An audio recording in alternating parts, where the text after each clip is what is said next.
আসসালামু আলাইকুম। সম্মানিত দর্শক, আজকে বর্তমানে দেখা যায় মানুষ দুনিয়ায় নিয়ে ব্যস্ত। সামনে যে কবর সেদিকে আমাদের খবর নেই।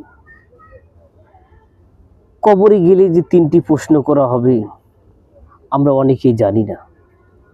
আমাদেরকে যে আমল করতে হবে সেদিকে আমাদের লক্ষ্য নেই। এজন্য আমাদেরকে বেশি বেশি আমল করতে হবে। কারণ কবরে গেলে আজকে বাংলাতে আপনি যত বড় শিক্ষিত হন না কেন,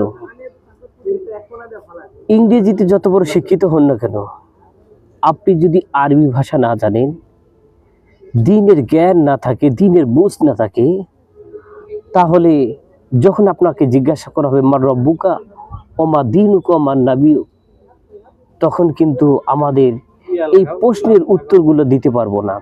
এজন্য আসুন আমরা দ্বীনি জ্ঞান অর্জন করার চেষ্টা করি, ধর্মীয় ইলম শিক্ষা করার চেষ্টা করি। আল্লাহ পাক আমাদের সকলকে সে তৌফিক দান করুন।